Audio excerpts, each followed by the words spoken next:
Good evening, and welcome to Political Failblog News on this 27th day of April. My name is Mary Jane Puffer. And I am Sir Hornsby St. Cloud. Thank you for joining us. Tonight we begin in an Atlanta IHOP restaurant, where a video of a police officer punching a woman in the face has surfaced. Ugh, here we go again. No matter what the situation was, this cop was in the wrong as soon as he took a swipe at this young woman. We must not allow out protectors to treat us this way. At least he didn't spray chemicals in her face or electrocute her. Look on the bright side of things, right? Right. You can see the video for yourself at politicalfailblog.com.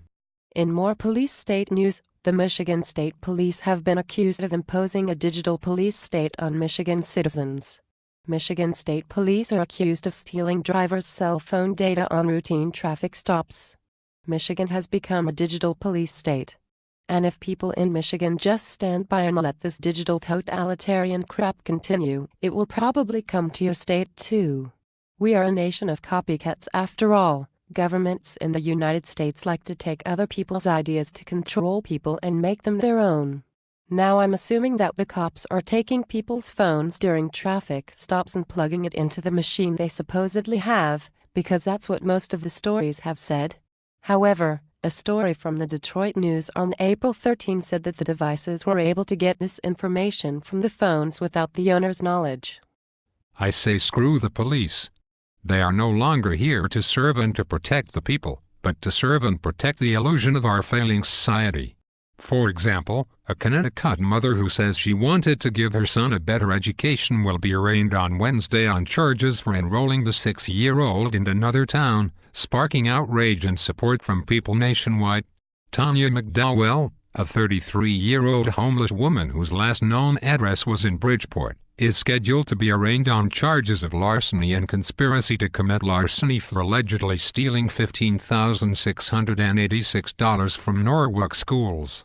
Prosecutors allege that figure is the value of her son's education at Norwalk's Brookside Elementary School between the time he was illegally enrolled in January and McDowell's arrest on April 14. If convicted, she faces up to 20 years in prison. That is so wrong. Now let's go south of the border where Mexican authorities are still uncovering bodies in mass graves.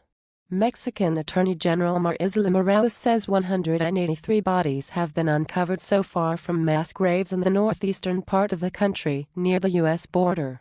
Morales made the comment Tuesday as she announced that 74 people, among them 17 police officers, have been arrested in connection with the investigation. The corpses were discovered recently around the community of San Fernando, in Tamaulipas, the state where 72 Central American migrants were found shot to death last August. Here in America today, Arizona students protested their school board for trying to shut down their Mexican-American studies curriculum. See the video at politicalfailblog.com. The Fox reporters in the video are obviously against these kids, adding at the end that they should be more interested in protesting not having a class on President Lincoln. Which they do. It's called history. I am proud of these American kids. They see how the protesters who go sing songs and hold hands get hauled out by police and their issue gets ignored. These kids found a new way, a way that worked. They were able to disrupt the meeting long enough to block the vote to take away their class. They ran their opposition out of the room and they accomplished the goal they set out to accomplish.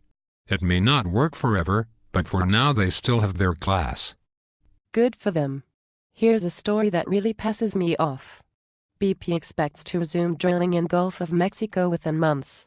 BP has predicted it will be back drilling in the Gulf of Mexico within a matter of months despite continuing legal threats and rows over pollution from last year's Deepwater Horizon disaster.